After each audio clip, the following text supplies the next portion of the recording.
Well, I am home from Overland Expo PNW 2025. As usual, I scour the entire show just to see what was there and filmed just a handful of items that caught my eye for one reason or another.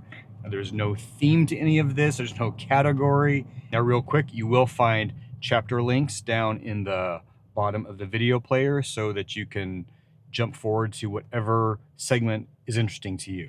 I don't necessarily go and look at all of these things necessarily because I think it's something that I would buy or that I think it's something that you would buy, but I'm always interested to discover new products and solutions. Maybe it's something that I can use, maybe it's something that you can use, maybe it just inspires an idea for a DIY project. Now, I don't make any attempt to completely cover the expo events. My friend Braxton, who has the channel Welcome to the Outdoors, he's been doing that for some years. He does it very, very effectively. If you want to see all the things that are there or some specific type of thing, like all the trailers, all the campers, Braxton covers the expo shows very comprehensively. I'll put a link to his channel in the description below. What you're going to get from me is stuff that caught my eye, and I'm going to tell you why it caught my eye and why I think it's cool. As always, I'm not trying to sell you anything. Doesn't matter to me if you buy any of this stuff or don't buy any of this stuff. Ultimately, a couple of things that I looked at, I did actually buy, and I will tell you about them as we get to them. My truck was in the Alldogs Offroad booth. Alldogs Offroad does suspension primarily for the Nissan market, but also for some Toyota models, and they're even moving into some full-size truck models. Those of you who were at Expo and came by the booth, some of you noticed a new suspension upgrade on my truck, and I'll be talking more about that in a future video, but I'm really pleased with the new suspension on the truck thanks to Alldogs Offroad. You may recall some months ago I accepted a electric scooter to review, and as I said in that video, one of the primary reasons that I was already in the market for a scooter was to be able to get around the expo grounds. And so I had my scooter with me this time, and it was, I hate to use the word, but it was an absolute game changer. I'm sure that I typically log a number of miles crisscrossing the show over the course of the 4 days that I'm there, as well as going out into the general camping parking area where I usually have a number of friends who are camped. It was really, really nice to be able to get around on the scooter. I was really happy to have it. So let's jump right into this here. Hi guys, I'm Samantha from DryFox. DryFox is a quick drying towel brand. So our towels are great for camping, traveling, any kind of outdoor activities because they pack up so small and then dry in 15-20 minutes. So you don't have to worry about wet towels all weekend. It's super easy, nice and compact. The cool thing about our towels is that they have a pocket. So this is the only brand that has this pocket on there. So they actually fold down into themselves, and then you've got a pocket for your stuff. So you can put your phone in there, your keys, your shower stuff. And when they're all packed up, they look like that. So right now they're the #1 towel for overlanding because they're just so easy to bring everywhere. The towels are made out of a type of microfiber. They're actually made out of recycled water bottles. And microfiber is a really absorbent material, so it just kind of sucks up all the water. The towels are nice and thin, so you can wring them right out, and then they dry super fast. So you use it just like a regular towel, it's just gonna be more absorbent and quicker drying. One of the unique things about DryFox is we have a lot of colorful prints. I really didn't like boring camp towels. You see in this industry a lot of bland colors, so I wanted to make things a lot more fun. So all of our designs are reversible. I actually design all of them. So really fun, nice and colorful, easy to spot. You'll always know it's yours, and just add some color to your campsite. So one of our new products is our camp blanket, which also snaps into a poncho so you can wear it around the fire. Just nice and lightweight, weighs less than 2 pounds, but keeps you warm to about 30 degrees. And then our blankets will pack up like that. So that's a lot easier than taking your big sleeping bags, but will keep you just as warm. We also carry really lightweight backpacks. They're 16 liters, great for festivals, day hikes, waterproof, and they pack up super small as well. If you'd like to check us out, you can find us at dryfoxco.com or on Instagram at dryfoxco. Now, when you look at these towels, they are really thin and they don't have any sort of nap like a terry cloth towel. It does not feel like it's something that could dry you off. I was really impressed by how small it gets. I took her word for it and I actually bought one. Now, I normally carry a terry cloth towel in the truck at all times for whatever purpose may come up. You can see how much smaller the DryFox towel is. When I use my terry cloth towel for anything at all, it is usually then wet or at least damp for the entire rest of my trip, unless maybe I'm traveling really in the heat of summer and I can hang it out. So the fast drying element of the DryFox towel is part of what convinced me to give it a try. But just this morning, I took my shower and I used the DryFox towel, and the thing is like magic. It is weird how well it takes the water off your body. In fact, to me, it felt like it dried faster and more effectively than a terry cloth towel. So I am very impressed by how small it is, how extremely well it works. It was very reasonably priced, and I am happy I made the purchase. Hey, real quick, future me here to interject one additional little last minute update here. I followed up with Samantha from DryFox just to thank her again for filming with me and to let her know that I had tried the towel and that I thought it worked great. And she has graciously offered a 15% discount for my viewers. So you can use the code SOFTROAD if you do want to go buy one of these. Now, obviously I have my camper on my truck. I have a place to sleep, but this item caught my eye before the show even opened. I was really excited to take a look at it, and I'll tell you why afterwards. I'm Ryan Parker with S3 Off-Grid, and we are a retailer for the Intrepid camping gear, rooftop tents, and camping equipment. Today we have on display the Solo is one of their tents, which is a one-person or two small children solo rooftop tent. The tents are articulated to give you a larger foot box, as well as allow you to sleep both directions. Semi-insulated, tons of storage space on the outsides to attach stuff. We have organizers inside. They have bungee systems inside to throw your coats in after you get in. Shoe bags as well for the outside of the tent. Also inside there are skylights and vents as well that let you modulate your temperatures inside the tent. Wow, this is actually surprisingly tall. I can get all the way up on my knees in here. Definitely plenty wide to sleep. Plenty for one person.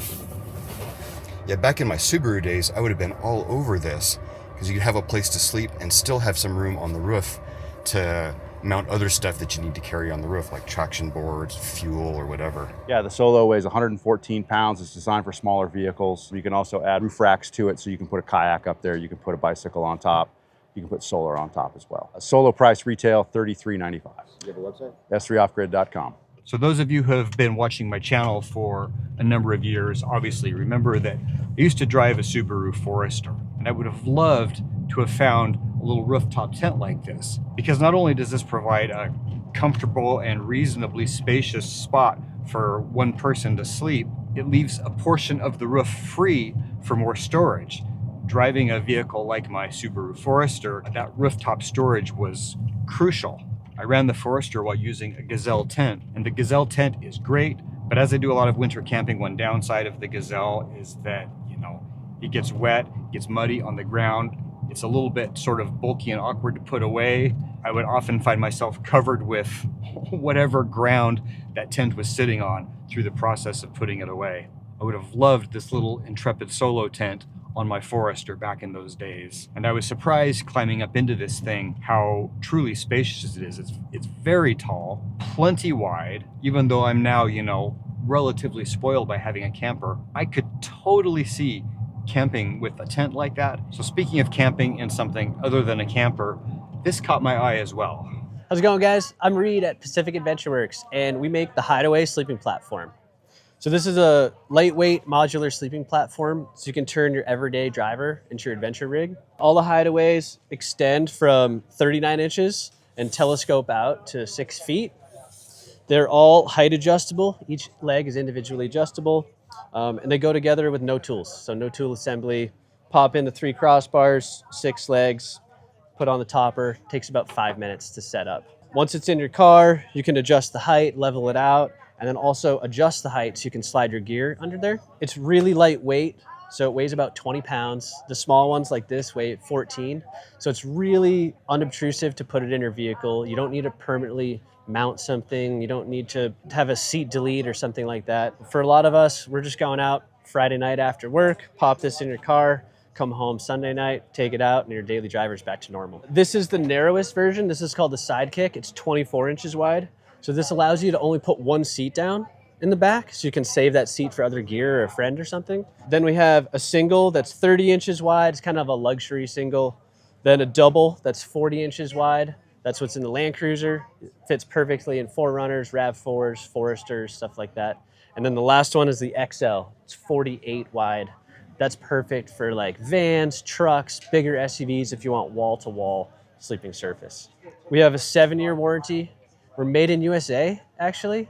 So we stock every single spare part in our warehouse and shop. Our goal is to have you buy something once. It'll work for years. And if anything happens, you know, we've got all these spare parts, we can help you out. Everyone always wants to know, well, how small does it pack up? So it's about 8 by 8 by 40. So this is what the double looks like packed up. Super light. This can actually fit in your trunk between the wheel wells and in that weird angled spot behind your seat back. So you can either store it in your car, you can store it under your bed if you don't have a garage or shed or something. The narrowest one, the Sidekick, starts at $649. The single is $699. The double is $799. The XL is $899. So anywhere from $650 to $900. We offer free shipping, and we're in Santa Cruz, California. So we use UPS. We hit anywhere in the country in about 5 days. You can check it out online, pacificadventureworks.com.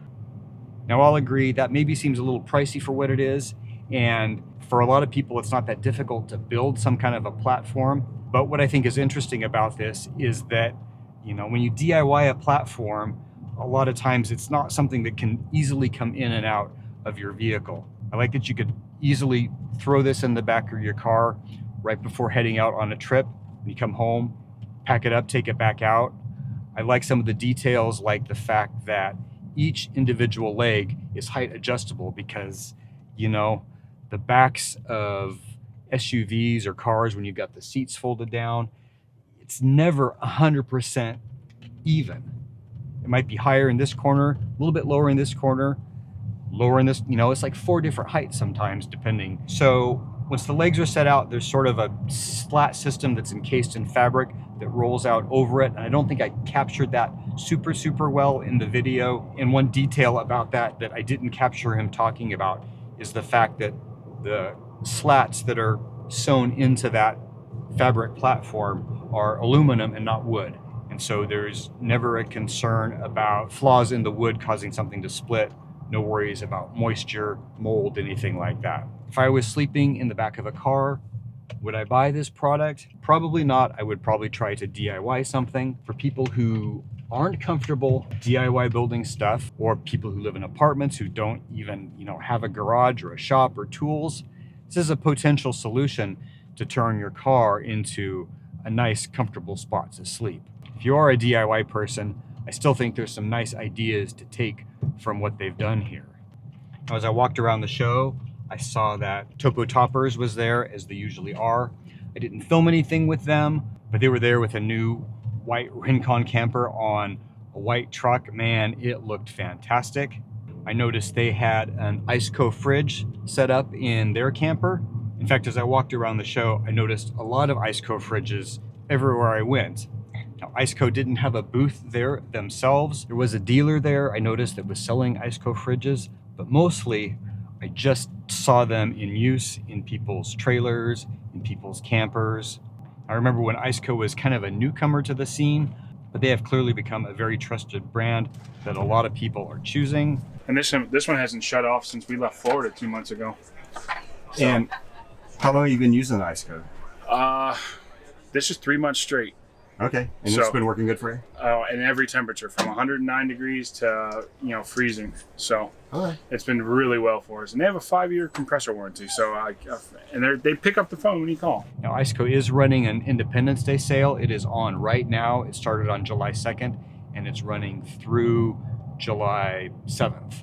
And then July 8th through July 12th, Iceco will be running their Prime Day sale. Now, if you're interested in picking up an APL 35, which is what I've been running, the black version of that fridge is on sale now, 20% off via the Independence Day sale. It will also be on sale for 20% off during the Prime Day sale. Silver one, like I have, it's the same fridge. It's just, a different color on the outside. It will be 20% off during the Prime Day sale only. That is July 8th through the 12th. I will put a link to Iceco in the description below if you want to go take a look at that. A number of people I talked to noticed that there were fewer YouTubers present at the Expo PNW this year. So obviously I was there. Jason was there in the content creator area where he was able to meet with his viewers and Patreon members who came by to see him. Jason also gave a couple of classes and talks throughout the weekend, and a lot of people took advantage of that. To my surprise, Matt's off-road recovery came to Expo PNW, and Matt was there. In fact, at one point on Thursday before the show opened, I was scootering along and found myself scootering right next to Matt. Now, I met Matt before down in Utah. I stumbled across him at a gas station. I was definitely a fanboy, talked to him, said hi, decided not to bother him this time. But their booth, I tell you, there were constantly people there. Sometimes there was a line 6, 8, 10 people deep waiting to talk to Matt. Apparently during the weekend, some sort of recovery issue came up.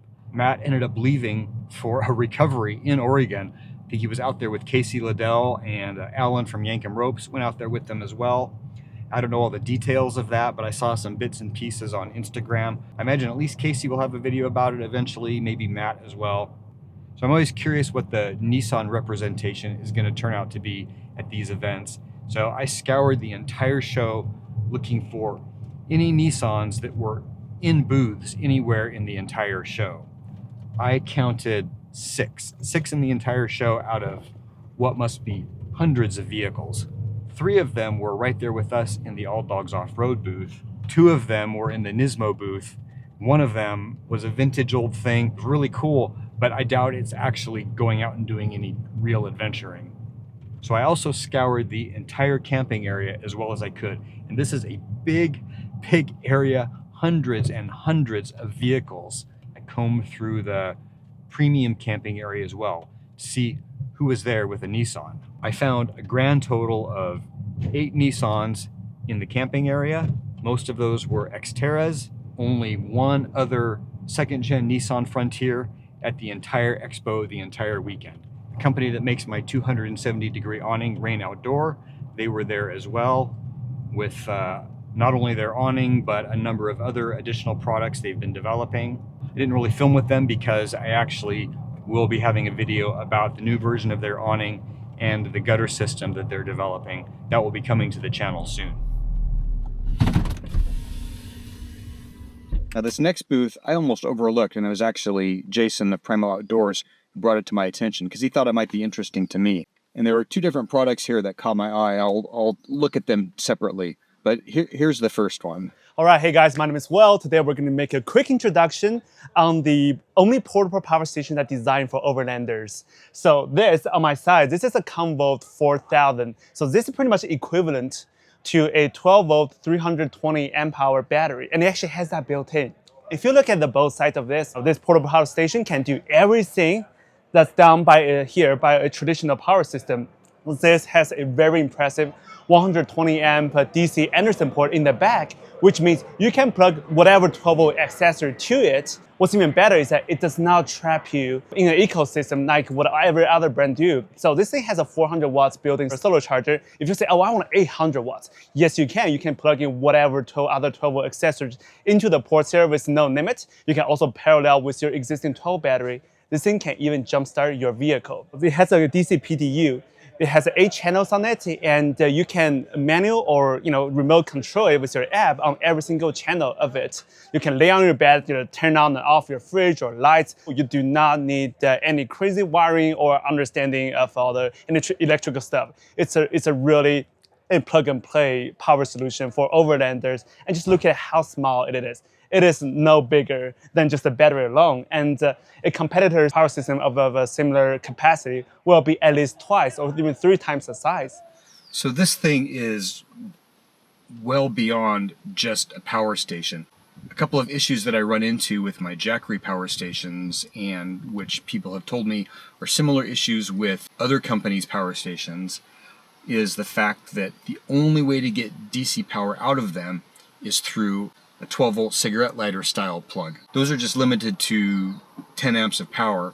They're also prone to jiggling out. For a lot of devices it may not matter all that much, but in my case, for example, my diesel heater draws more than 10 amps during its sort of warm-up, heat-up cycle before it settles down into a sort of lower power draw, and none of my Jackeries are able to support that, which means I have to use the AC output on my Jackeries in order to run my diesel heater. That means that stored DC power inside my Jackery has to get inverted to AC, which then goes into a 12-volt DC transformer and turns back into DC to go back into the diesel heater with enough power. And because I typically move every day, I don't stay in camp, I don't set up solar panels, I pretty much rely on my truck to recharge my Jackery power stations. However, that's a very, very slow recharging process. It doesn't put a lot of power in. And all of Jackery's 12-volt input ports are a proprietary system. What appeals to me about this Comvolt unit is that they use standardized Anderson plugs, which makes it much easier to integrate into, your entire build, especially if you combine it with their DC bus, which allows you to bring the power from that battery and distribute it out to, all of your devices. And it's Bluetooth controllable, so you can run your lights and various other things off of your phone. Now, for many, many people, something like a Jackery or a Bluetti is just fine. It's going to take care of you just fine for most normal types of trips. The way I travel and the fact that I film means my needs are a little bit different, and that is not to say anything bad about the Jackeries at all. I have been very, very pleased with how these have worked. I have abused them for years, and they just keep on working. I have no regrets at all about having these Jackery units in my build. I just thought this new unit was very nicely thought out. It was also very well built. It was a metal build, and at like 328 amp hours, I think that's almost like 4,000 watt hours. It's a massive amount of power for the price. Obviously not a budget item, but people do buy those Jackery 2000s, Jackery 3000s. So for people who are in that market, I think this could be an interesting option to at least consider. Now, they had another item in their booth that also caught my eye. Here is our brand new portable power heater. We have a proprietary combustion chamber design that allows it to run on both gasoline and diesel really, really well, even at very high elevations. The ducting is magnetically attached, super easy to set up. And also the fuel line. The fuel line is has a dry brake. It pops in right here. And you don't have to use the tank that comes with it. You can use your own fuel can. And then, why would you carry a different fuel when you already have a spare gas can on your vehicle? Just can literally tap this into your spare gas can, and you never need to carry a separate fuel for just your heating applications. It comes with a Bluetooth thermostat with a built-in barometer, which allows it to work really well in high elevation. The thermostat is Bluetooth controlled, and it has the only over-the-air updates feature in the industry. If anything happens, like you get an error code, for other heaters, you have to bring them into the shop or take some components out and ship it back. For us, it's literally just like updating your phone, just to push a button on the app, and everything, it will clear all the error codes and solve all the problems, so you will not have any downtime here. All the connection ports here are waterproofed, so you can leave them outside running all night long with no issue. A single 1-gallon fuel can last you easily over 8 hours. Thank you. So I really like that this heater is completely self-contained, kind of like the diesel heater that I bought, but I especially loved the well thought out and well built way that you connect the duct, you connect the fuel line, and of course the fact that it can run on gasoline, eliminating the need to carry a separate container of diesel. Now, there are a few other gasoline heaters on the market. I've seen one of them in regular use by another YouTuber who constantly had trouble with it, especially at higher elevations. They're saying that this heater will work up to 11,000 feet, which is amazing. Now, the price of this heater is well beyond, the budget diesel heater options, and it's pushing up more towards the price point of like Propex or one of the other gasoline heaters that are on the market.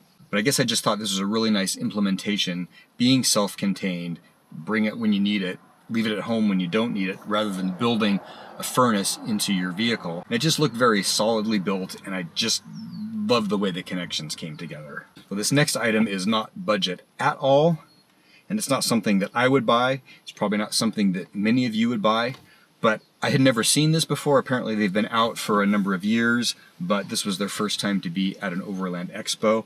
I just thought it was a clever and different solution, and it caught my eye, and I just wanted to take a closer look at it. Hi, my name is Troy. I'm with Dayspring Trailers and Jumping Jack Trailers.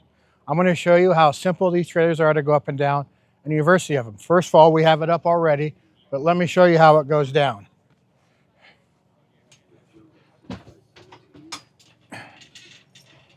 You simply 2 pushes and it folds down like this. And then you fold this one in, and you fold this one in, and you fold these 2 flaps in, and you lift it up and zip it in a bag, and it looks like this when it's all folded up. When you get there, you do the opposite, and you just unfold everything. You grab this, pull it back, push down, and stand up, and you have put your trailer up. Takes about 3 or 4 minutes to put these trailers up. Comes in 4 different sizes. The other nice thing about it is this, it's all self-contained in this watertight bag, so you can slide it out and you have yourself a utility trailer. You can put your soft goods inside before you fold it up. And as well on top, they'll hold side-by-side Samurais, Toyota pickups. So when you get there, you can just unload them and set them up. The ideal universal trailer take anywhere. We have 2 models, a standard and a blackout. Our blackout has big wheels and tires for more ground clearance. This one weighs 950 pounds. It's on a 3,500 pound torsion axle, so you can put 2,500 pounds on top of it. The most heaviest one we have is 1,300 pounds. It's on tandem axles and it can hold 5,000 pounds up on top. And that's 17 foot long. And there's an in-between size that's a 12 foot that weighs a little bit less. $89.95 is for our 6x8 here, and it goes, our most expensive one is $15,595. Either jumpingjacktrailers.com or dayspringtrailers.com. So obviously I personally don't have a need for something like that. I have a place to camp and I don't have, any toys to put on a trailer. But for people who are looking at toy hauler kind of options, these are interesting because for the various sizes, they're several $1,000s less than a conventional toy hauler, and they are like half the weight, size by size. They seem to be about half the weight of what a toy hauler would be. The tents are massive, spacious, airy, inviting, especially when they've got them set up with part of the trailer as kind of a little porch area. Just very, very pleasant, but I would definitely call that a fair weather tent. There wasn't a whole lot of rigidity to the tent. You could see very well how sort of floppy and flowing that it was. I don't know how something like that would do in the kinds of winds and rainstorms that I often find myself in, but for a nice summer trip out to the dunes with the ATV on the back, it might not be a bad option for some people. Multi-use items like that always catch my eye. It's cool that it's a tent, it's a trailer for hauling your vehicle, or back home you can even remove the entire tent unit and it's just a utility trailer.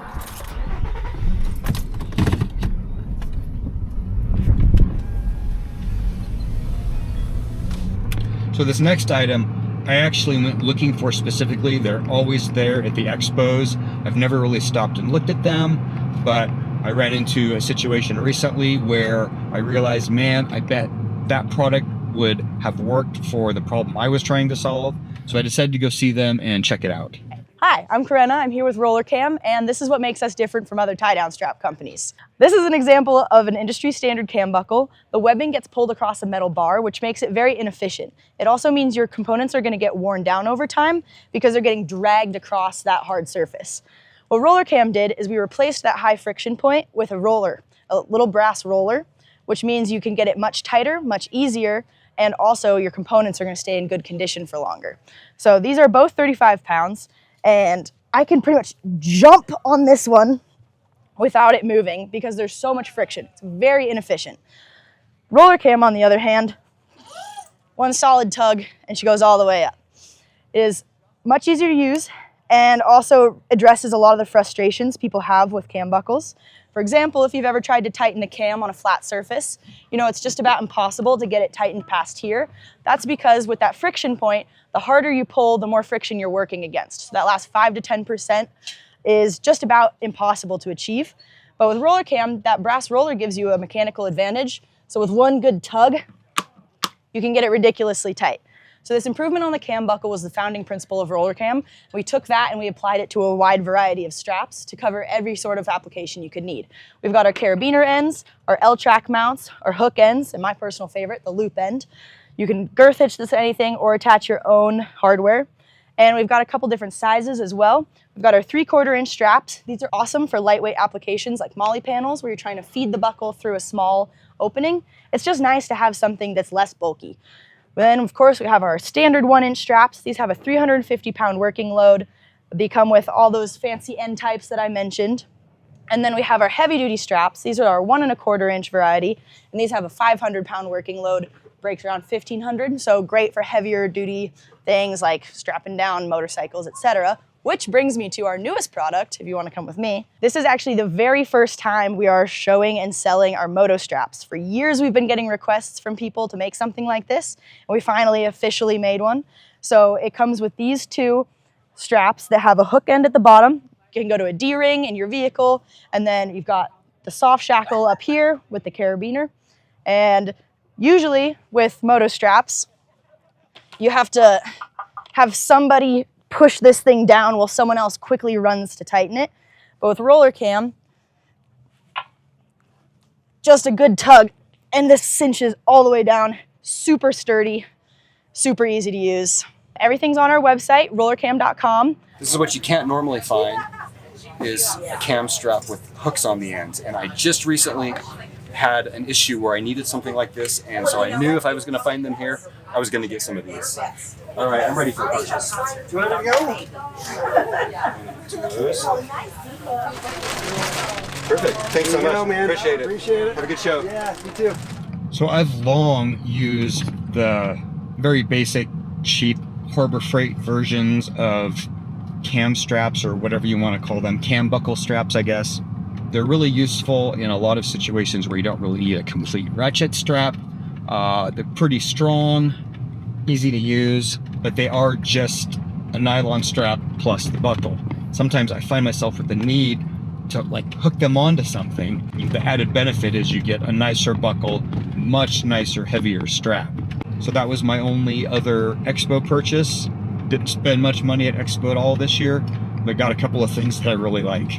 All right, to finish off, I've got a little walkthrough actually of a very, very DIY vehicle. Okay, hi, my name is Seth Arneson. I'm with Yak Van Adventures, and today we're just going to check out my 1996 Chevy Astro van. I'm kind of like Donald. I'm a DIY guy, so I build most of my stuff as low budget as I can get. All my bumpers are fabbed in my shop. The only thing of this bumper I've actually bought new is the winch plate from Barnes 4x4. Everything on here has come out of a scrap pile, so all my metal starts rusty. I do cardboard aided design, so this whole bumper was built in cardboard first. Started as an all-wheel drive. I took all that all-wheel drive stuff out. I did a solid axle swap, so I did Jeep running gear. It's got Jeep axles. It's a Dana 30 in the front, Dana 40 in the rear. It's fully locked on both ends with ARBs. That part I bought used, so when you got to talk about the budget stuff, I bought this off of a guy that switched to Dana 60s. I built the rack, I built the bumpers, I run the Apex Badland winch on the front. I have another Apex on the back, a little 5500. So I did a dual swing on this. Probably one of the things I regret the most, actually. With this out, obviously I have to walk around it. It would be nice if this was a single-sided. So this is another one of those things I'd probably redo if I had a chance. I built the bumper again. This is the Apex 5500. I actually put that on there because I jet ski and I wanted to be able to pull the thing up on the trailer without having to do it by hand. So a little bit of lazy necessity. I guess outside we could talk about the awning a little bit too. It's the Top Oak 270. Again, budget number. I think it was 460 bucks. I mean, I don't think you could find a better deal. I'm super impressed with it. I did a full kitchen slide. I've got another fridge in the back. This side's pretty typical. It's the 4-foot slide. Comes out, I use a Blackstone griddle single burner. And then I have another little workstation that comes off of that. So that all works super great. But I'm telling you, my favorite thing, if you can see this, is this little drawer fridge. Again, another Amazon special, 260 bucks. Holds just an enormous amount of food. It'll do fridge or freezer. Both of these will go cold enough to freeze. And then beyond that, I mean, the bed system, it pulls out into a full-length bed. It's just shy of a double in width. And then all my power stuff is in the side. So I run Lifetime everything. So I've got 300 amp hour batteries that are in a bank stacked. And then a sub panel up here that runs all this equipment in the back. I have a primary power station in the front where I run the Lifetime DC to DC 40 amp charger. Does my solar, has MPPT built into that. I have 400 watts of solar on the roof, 2000 watt inverter in the front. So again, I built this with the purpose I do kayak and sea-doo fishing. And so I can actually take a trip, process my fish on the trailer, vacuum seal it and freeze it before I even have to go home. So this whole thing was kind of built around that purpose. So inside is the rest of the power system. So my DC to DC charger, my circuit breaker for my solar protection, my inverter, all my exterior lights run off of a relay box. This bed I built as a slide so I can pull it out in a 2-section. So if it's just me, I pull out the 2/3 side. It gives me plenty of room to sleep, and it gives me a little more foot space on this side. When me and Whitney are both in the van, we can pull out both sides. We both sleep comfortable in the back. I am a huge fan of the Astro van as a platform, so I might be a little obsessive actually. This is number 16 of 18 that I've had for Astro van. So I've had them lowered, lifted, everything in between, but they've just been a phenomenal rig. I think budget-wise, they're a really affordable way to get into something like this. And I still consider it a budget build because it's just mostly leftover and scraps. I do budget, not meaning that I don't spend any money, but I don't do a lot of big brand stuff. So all my lights are Amazon specials, keeps the cost way down. They function, they do what they need to do. And the rest of it, again, a lot like you, Donald, all my wood in this thing is reclaimed from some project or scraps from another project. Do you have an Instagram if people want to? I do. It's Yak Van Adventures. I have one thing I got to pick on. I have your sticker, but I have a spot right here for Jason from Primal Outdoors. I'm not really trying to say anything, but I might have saved that on purpose. And we have a mascot with us. We travel with Tootie the pig. I believe she is the first overland pig. She just comes and hangs out with us. She travels better than my dog, so that's why she got to come. All right, well, I hope you found at least some parts of that interesting or helpful. I'll put links to as much stuff as I can in the description below. If you have any questions about any of it, post them in the comments below. Thank you for watching.